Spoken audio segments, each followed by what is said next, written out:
جب وہ صفحات دیکھے تو ایک ہفتے تک میری طبیعت بحال نہیں ہو سکی۔ ڈرتا نہیں ہے موت سے یہ فاقہ کا ذرا، روح محمد اس کے بدن سے نکال دو۔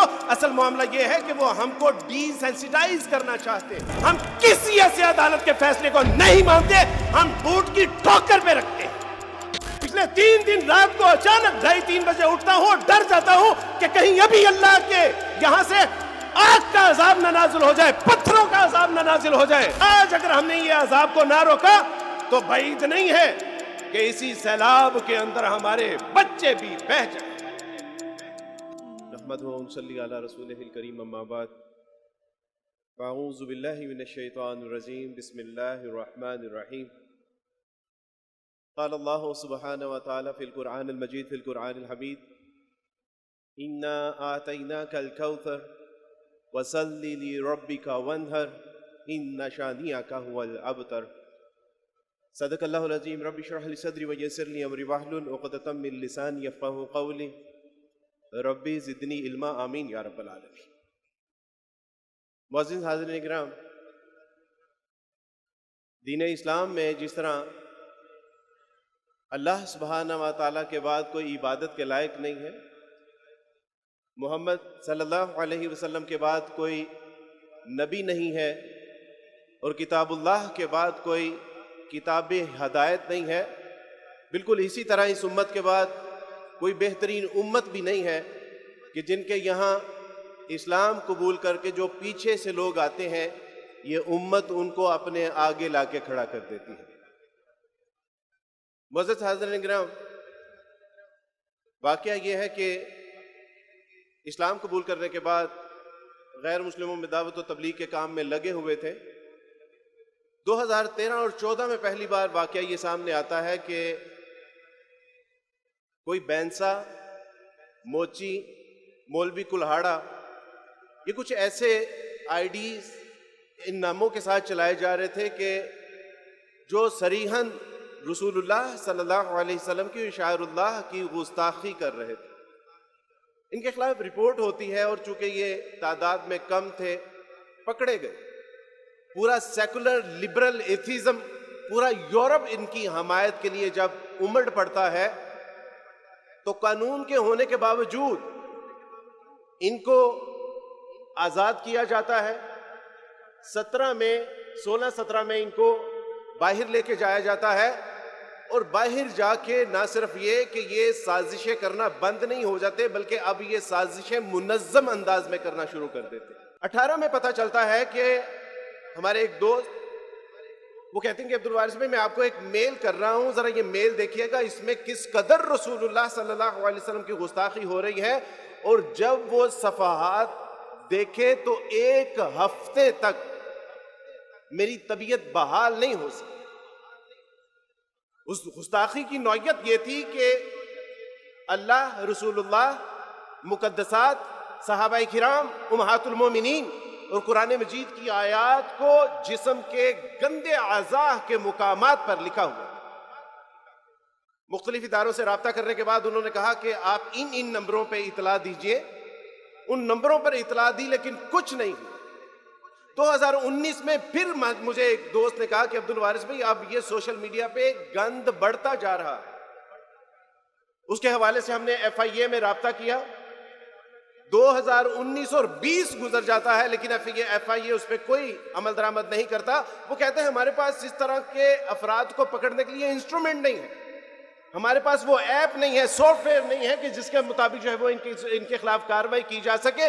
ہائی کورٹ میں کچھ احباب، دوست، وکلاء حضرات جب جاتے ہیں تو ہائی کورٹ یہ آرڈر کرتا ہے، ڈائریکشن دیتا ہے FIA کو کہ آپ کو مسئلہ کیا ہے۔ اگر یہ صریحاً گستاخیاں ہو رہی ہیں، جائے نماز کے اوپر سیکچول ایکٹیویٹی کی جا رہی ہے، تسبیحوں کے ساتھ گندے اعضاء کو ملا جا رہا ہے، بغیر کپڑوں کے جائے نماز کے اوپر ایسی پوز بنا کے تصویریں شائع کی جا رہی ہیں، وہ کہہ رہے ہیں کہ ہمارے پاس کوئی ایسے جو ہے وہ سافٹ ویئر نہیں ہے، ہمارے پاس ایپ نہیں ہے۔ ہائی کورٹ یہ ان لوگوں کے لیے ہے جو لوگ یہ کہتے ہیں کہ یہ FIA کی اپنی سازشیں ہیں۔ FIA نے تو ہائی کورٹ کے آرڈر کے اوپر پہلی بار جو ہے یہ کارروائی کرنا شروع کی، اور اس کے بعد ان کے خلاف پکڑ دکڑ شروع ہوتی ہے۔ لاہور میں، کراچی میں، اسلام آباد میں، فیصل آباد میں، سیالکوٹ میں، راولپنڈی میں، اور یہاں تک کہ 400 افراد پکڑے جاتے ہیں، ان کے خلاف انکوائریز ہوتی ہیں، موبائل سے ڈاٹا نکلتا ہے، ڈی این اے ہوتا ہے، فرینزک ہوتی ہے، جرح ہوتی ہے، اور ان کو سزائیں سنا دی جاتی ہیں۔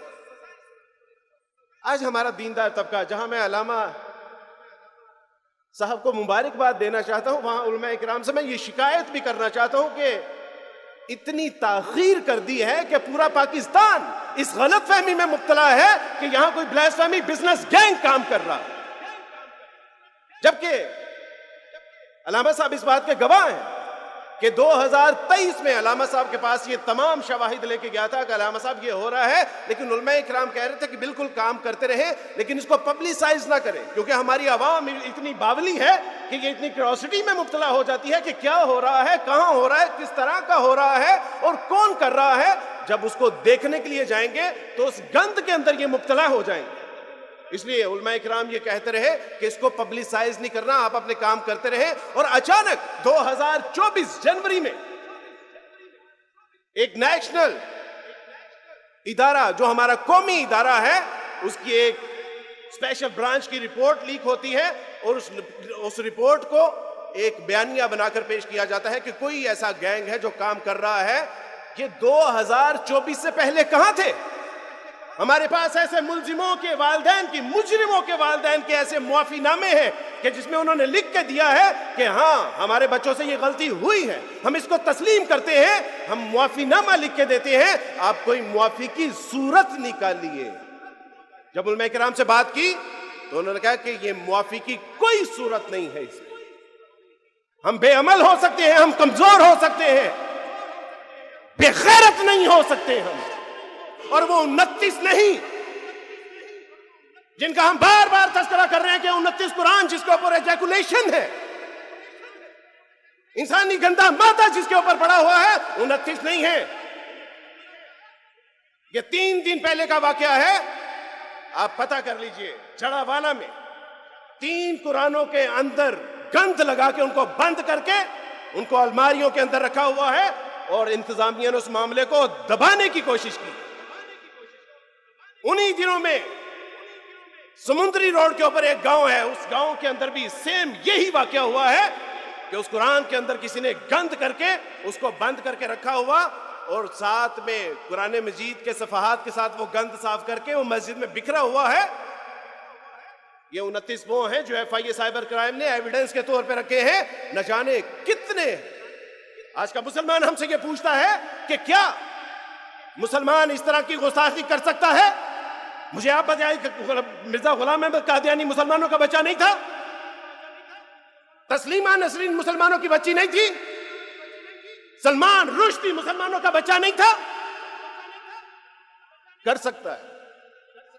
ابوبکر قدوسی صاحب نے بتایا کہ کئی ایسے بچے جو ملحد ہو چکے ہیں اور کہتے ہیں کہ باپ کے ڈر سے نماز پڑھتے ہیں۔ میرے استاد خواجہ رشید بٹ صاحب، ان کے مدرسے میں ایک بچہ ہے جو اسلام چھوڑ چکا ہے۔ میں 3 ایسے بچوں کی کاؤنسلنگ کر رہا ہوں جن کے مسلمانوں کے بچے عیسائی ہو چکے ہیں۔ کیوں نہیں کر سکتا؟ سوال یہ ہے کہ ثبوت کیا ہے؟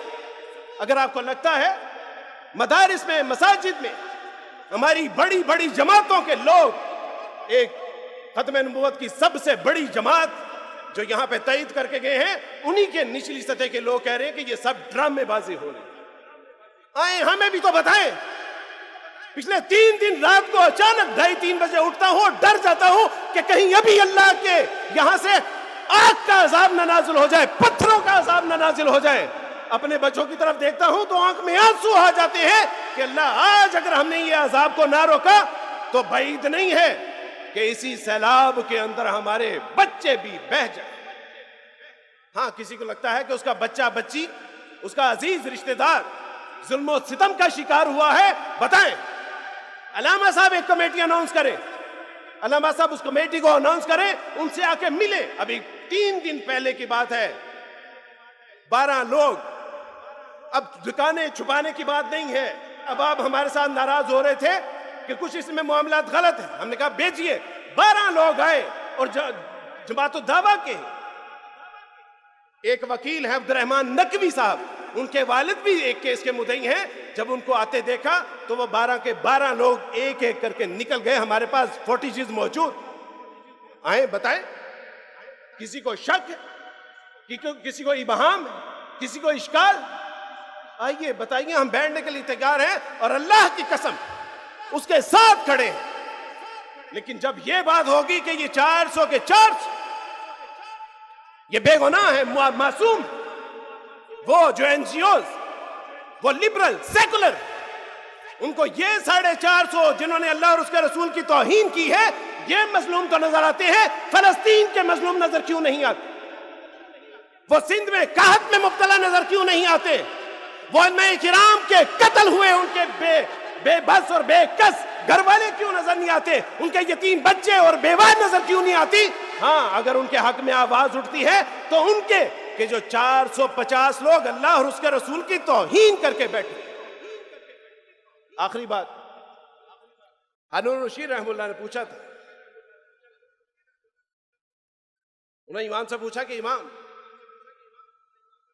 رسول اللہ کی توہین ہو رہی ہو تو کہا کہ روکنا ہر مسلمان پہ فرض، کہا کہ نہ روکے تو کہا کہ ایسی امت کو مر جانا چاہیے، اس امت کو جینے کا کوئی حق نہیں ہے۔ آج یہاں پر صدر کی بات کی جاتی ہے، وزیر اعظم کی بات کی جاتی ہے، جنرل کی بات کی جاتی ہے، کرنل کی بات کی جاتی ہے، عدالتوں کی بات کی جاتی ہے تو توہین عدالت لگا دی جاتی ہے، اور رسول اللہ صلی اللہ علیہ وسلم کی بات کی وقت سب کی انسانیت یاد آ جاتی ہے۔ Your humanity on my foot۔ نہیں مانتے ہم ایسے عدالتوں کے فیصلے کو کہ جو رسول اللہ صلی اللہ علیہ وسلم کی ناموس کے حوالے سے قانون کو نہیں مانتے، ہم کسی ایسے عدالت کے فیصلے کو نہیں مانتے، ہم بوٹ کی ٹھوکر پہ رکھتے ہیں۔ میرے دوستو، بھائی بزرگ، یہ کیوں ہو رہا؟ آخری بات سمجھا کہ میں اجازت چاہوں گا کہ یہ ہو کیوں رہا۔ ہمارے بزرگ ڈاکٹر اشفاق بابا جی کے نام سے مشہور لکھا کرتے تھے، انہوں نے کہا کہ اصل میں سیکولر لبرل یہ بے دین طبقہ اصل میں یہ دین کو گالی دینا چاہتا ہے، لیکن یہ دین کو گالی دے نہیں پاتا، اس لیے یہ غصے میں مولوی کو گالی دیتا ہے۔ لبرل، سیکولر اور بیزار یہ یورپ زدہ لنڈے کے جو لوگ ہیں، دراصل یہ کسی صورت بھی 295C کے قانون کو نہیں ماننا چاہتے۔ اب یہ 295C کو اگر سیدھا ہٹ کریں گے تو ان کو پتا ہے کہ پورا مسلمان ڈرتا نہیں ہے موت سے، یہ فاقہ کا ذرا روح محمد اس کے بدن سے نکال دو۔ اصل معاملہ یہ ہے کہ وہ ہم کو ڈی سینسیٹائز کرنا چاہتے ہیں۔ اسکول میں دیکھ لیجئے، کالج میں دیکھ لیجئے، یونیورسٹیوں میں دیکھ لیجئے، بے حیائی کا بازار ہے جو گرم۔ سوشل میڈیا کے اوپر دیکھ لیجئے، توہین کر کے کہتے ہیں کہ دس از دا آرٹ، یہ فریڈم آف آرٹ، اور یہی گند میں مبتلا کر کے ہوگا یہ کہ یہی لوگ پکڑے جائیں گے، باہر سے دباؤ آئے گا، ان کو آزاد کیا جائے گا، قتل و غارت ہوگی، اور اس کے بعد ہوگا یہ کہ یہ کہیں گے کہ یہ سارا سبب 295C کا ہے، لہٰذا اس کو ختم کر دیجیے۔ وطن کی فکر کرنا تھا، قیامت آنے والی ہے، تیری بربادیوں کے مشورے ہیں آسمانوں پہ۔ میں علامہ صاحب کا نہایت تہہ دل سے شکریہ ادا کرتا ہوں کہ اس حساس موضوع کے اوپر علامہ صاحب نے تمام مکاتبہ فکر کے علماء اکرام کو اکٹھا کیا، اور اس فریضے کو سر انجام دینے میں علامہ صاحب سے میں گزارش کرتا ہوں کہ علامہ صاحب، یہ اعلامیہ نہیں ہے، یہ اہل سنت والجماعت کا عقیدہ ہے، اور اس کی ہم تہہ دل سے، دل و جان سے تائید کرتے ہیں، اور اس بات کا عہد کرتے ہیں کہ علامہ تیرا پسینہ جہاں پر گرے گا، میرا اور میرے بچوں کا وہاں پر خون گرے گا۔ وآخر دعوانا ان الحمدللہ رب العالمین۔